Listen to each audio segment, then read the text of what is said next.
Welcome to Suman TV. Gut health అంటే ఇప్పుడు గట్టి హెల్త్ అని డాక్టర్లు ప్రపంచవ్యాప్తంగా చెప్తున్నారు.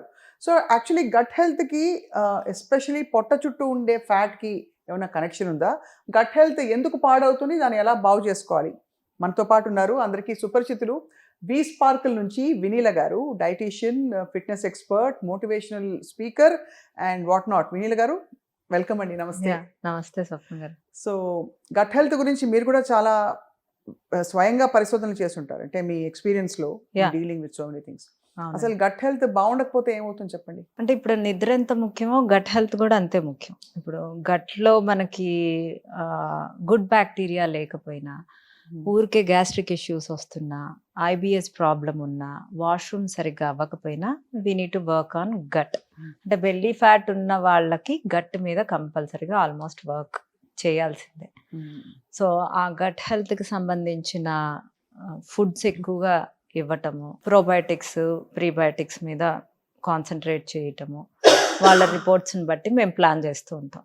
గట్ గనక బాగోకపోతే ఆ లోపల గట్ లోపలంతా ఇన్ఫ్లమేషన్ వస్తుందండి. ఇన్ఫ్లమేషన్ రాగానే మనం ఆలోచన విధానం మీద చిరాకు, కోపము, ఇండైజెషను, వామిటింగ్ సెన్సేషను, ఇవన్నీ ఒక సైడ్ ఎఫెక్ట్స్ అనమాట. అండ్ గ్యాస్ట్రిక్ ఇష్యూ ఎక్కువగా ఎవ్రీడే ఉండటం వల్ల కూడా మనకి బెల్లీ ఫ్యాట్ వచ్చే అవకాశాలు ఉంటాయి. అంటే సో గట్ హెల్త్ ఇష్యూస్ ఉంటే మామూలుగా తిన్నది అరగదా, లేకపోతే ఏం జరుగుతుంది యాక్చువల్లీ బెల్లీ ఫ్యాట్ రావడానికి కనెక్షన్? గుడ్ బ్యాక్టీరియా కనుక మనకు అక్కడ లేకపోతే ప్రోబయోటిక్స్, ఇన్ఫ్లమేషన్ పెరిగిపోతుంది.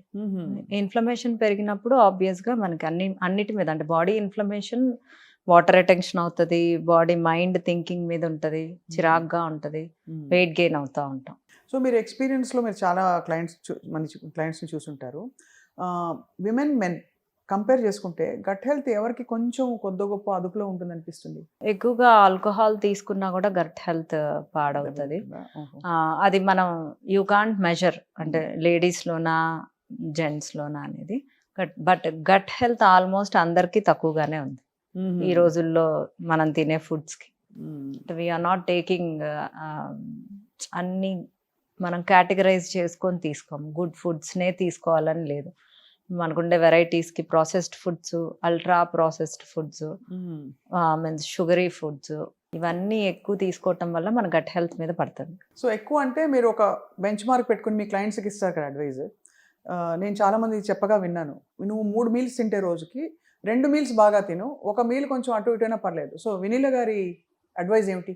మనం చేసే పనిని బట్టి మనం ఎన్ని క్యాలరీస్ తీసుకోవాలి, మన మెయింటెనెన్స్ క్యాలరీస్. ఈ రోజుల్లో మనం ఏమి పనులు చేయము, నడము, వర్కౌట్స్ లేవు, మన బాడీ మెటబాలిక్ రేట్లు లో ఉంటున్నాయి. ఆ మెటబాలిక్ రేట్లు కూడా మనమే పాడు చేసుకుంటున్నాము. Because we don't do exercise, we don't do much fastings. అవును.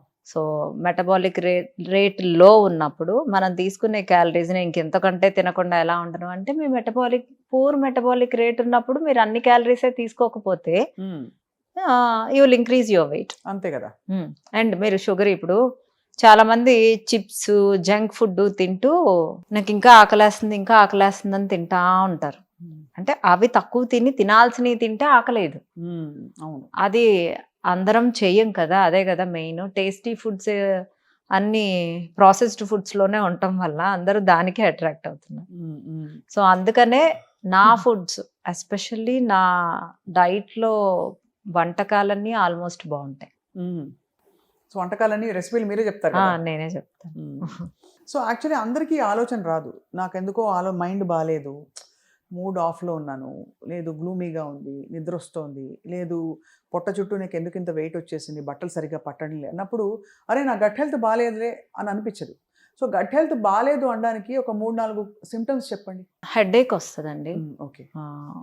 కొంచెం నాజియాగా ఉంటుంది, చిరాగ్గా ఉంటుంది, కింద పార్ట్ ఎప్పుడు ఏదో ఉబ్బినట్లు ఉంటుంది. ఓహో, ఇక్కడ పైన కాదు, కింద. ఓకే, అక్కడ ఉబ్బినట్టు ఉంటే ఇట్స్ బేసికలీ ఉబ్బినట్టు ఉంటే అది కూడా గట్ హెల్త్ బాగాలేదనడానికి ఒక సంకేతం. రైట్. సో ఏ ఫుడ్స్ తినడం వల్ల, లేదు ఏ హ్యాబిట్స్ వల్ల మనకి గట్ హెల్త్ ఆఫ్ అయిపోతుంది, అంటే పట్టాలు తప్పుతుంది. యాక్చువల్‌గా గట్ హెల్త్‌కి గుడ్ బ్యాక్టీరియా అవసరం. అందరూ పెరుగు ఒక్కటి తీసుకుంటే సరిపోద్ది అనుకుంటారు. యాహ్! యూ కెన్ కాంజీ అని ఉంటుంది. అంటే బీట్రూట్ కట్ చేసి కొంచెం ఆవాల పొడి వేసి చక్కగా వాటర్ పోసి ఒక 24 అవర్స్ ఫర్మెంట్ చేసేసి అది ఒకరోజు పెరుగు అలా తీసుకుంటా ఉంటే ఫర్మెంటెడ్ వెజిటబుల్స్ అంటే ఒక స్పూన్ వెనిగర్ వేసి కూరగాయలు కట్ చేసేసి అన్ని కూరగాయలు మిక్స్డ్ వెజిటబుల్స్ నిమ్మకాయ పిండి చక్కగా అది కూడా 24 అవర్స్ ఫర్మెంట్ చేసేసి అది సలాడ్ కింద తినటం వల్ల కూడా గట్ హెల్త్ బాగోతుంది. ఒకరోజు కాంజీ, ఒకరోజు పొద్దున్నే సద్దన్నం తింటాం చూడండి పెరుగు వేసి ఒకరోజు గెంజి, అంటే మనం జస్ట్ గెంజి వంచుతాం కదా, ఆ గెంజి రాత్రి బయట పెట్టేసి పొద్దున్నే తీసుకోవచ్చు. అది తీసుకున్న దాంట్లో కొంచెం అన్నం వేసుకొని తాలింపు వేసుకొని తీసుకోవచ్చు. అది ఒకరోజు ఈ ఫర్మెంటెడ్ వెజిటబుల్స్ ఇది ఒకరోజు తీసుకుంటే సరిపోతుంది. రోజు పెరుగు మజ్జిగ తీసుకోవటం వల్ల సరిపోతుంది అనుకోకుండా మనం గట్ హెల్త్ బాగవ్వాలి కాబట్టి ఈ డిఫరెంట్ వెరైటీస్ ప్రోబయోటిక్స్ మనం పెట్టచ్చు. అండ్ పికిల్స్లో కూడా ఉంటుంది. అంటే బట్ పికిల్స్ మళ్ళీ అంత మంచి మనం అంత ఎక్కువగా కన్స్యూమ్ చేయలేము. బటర్ మిల్క్ కానీ పెరుగు కానీ కాంజీ కానీ ఫర్మెంటెడ్ వెజిటబుల్స్ కానీ ఒక బౌల్ కూడా చక్కగా తినొచ్చు మనం తినే ప్రతి మీల్కి ముందు. రైట్. అంటే పెరుగు మజ్జిగలో ఇంకొక కన్సర్న్ ఏంటంటే డైరీ సోర్స్ కూడా మనకి ఇప్పుడు చాలా పెద్ద క్వశ్చన్ మార్క్గా మారింది. చాలా మందికి పడవండి, పాల పదార్థాలు ఎక్కువ పడవు, అందరికీ తెలియదు. సో అలాంటప్పుడు మనం కొబ్బరి పాలతో పెరుగు, వాల్నట్ మిల్క్ తో పెరుగు, రాగులు పాలతో పెరుగు నా డైట్ లో కూడా ఉంటాయి. అంటే అది తోడుకుంటుందండి. కొంచెం వేడి చేసి ఒక అవెన్ ఉంటే కనుక అవెన్ లో కొంచెం 2-3 పచ్చిమిర్చి కట్ చేసేసేసి అవెన్ లో పెట్టేస్తే అది చక్కగా తోడుకుంటది. సో ఇలా ప్రోబయోటిక్స్ రెగ్యులర్ గా తీసుకోవడం వల్ల గుడ్ బ్యాక్టీరియా పెరిగి బ్యాడ్ బ్యాక్టీరియా తక్కువ అవుతాయి. సో గట్ హెల్త్ ఇంప్రూవ్ అవుతుంది. గట్ హెల్త్ ఇంప్రూవ్ అవ్వాలి, రోజు ప్రోబయోటిక్స్ యాడ్ చేసుకోవాలి. ఓన్లీ పెరుగు తీసుకుంటేనే ప్రోబయోటిక్స్ పెరుగుతాయి అనేది రాంగ్. ఫర్మెంటెడ్ వెజిటబుల్స్, కాంజీ ఈ రెండు చాలా important. Right.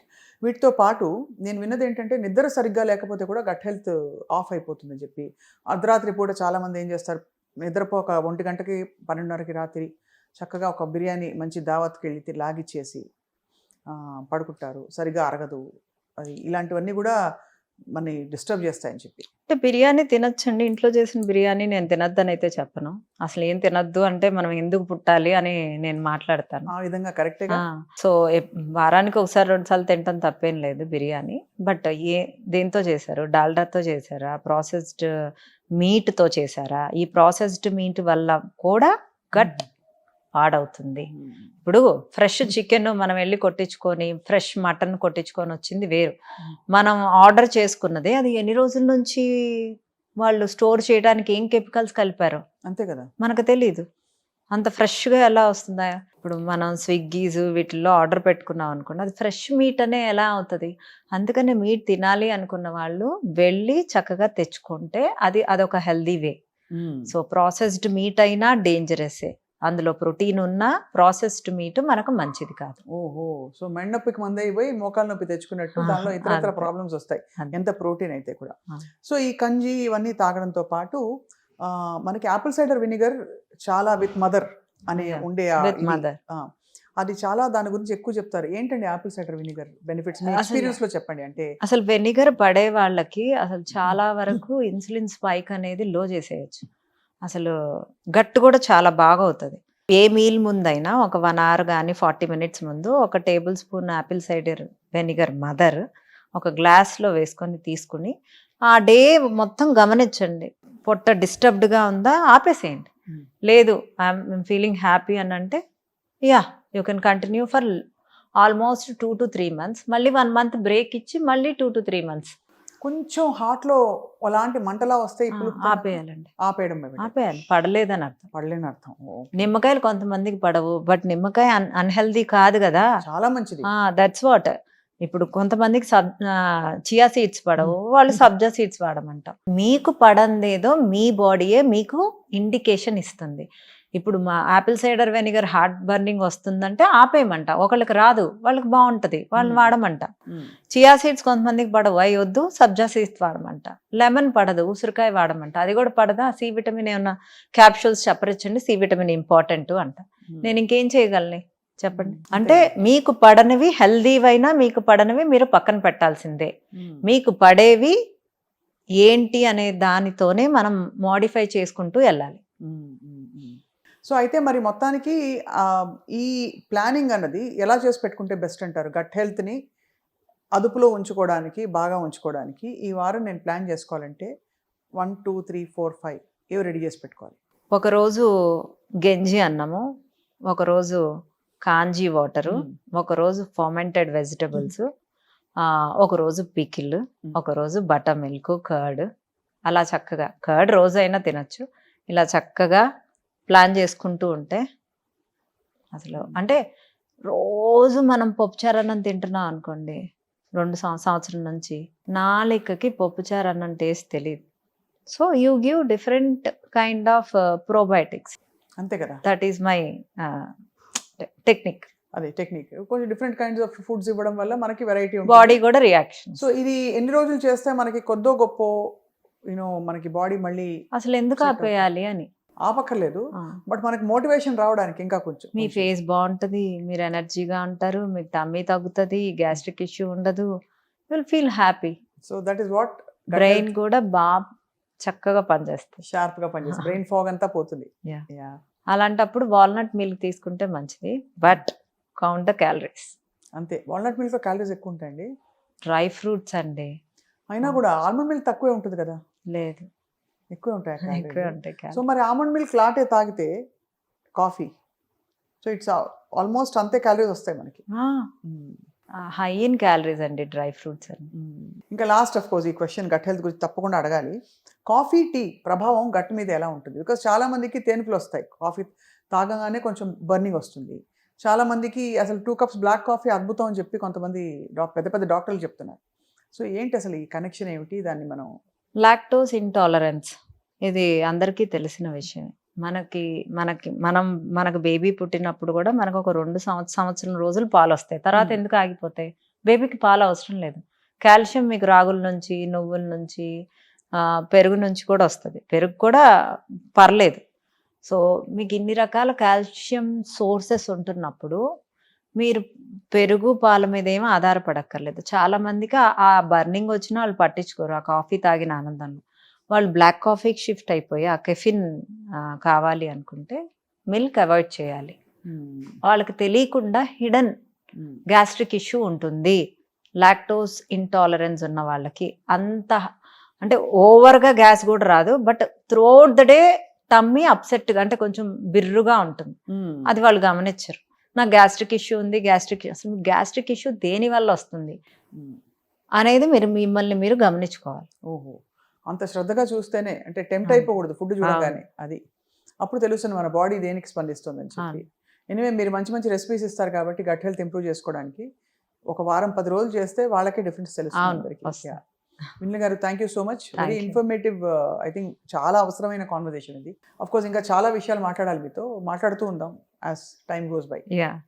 Thank you Vineela గారు.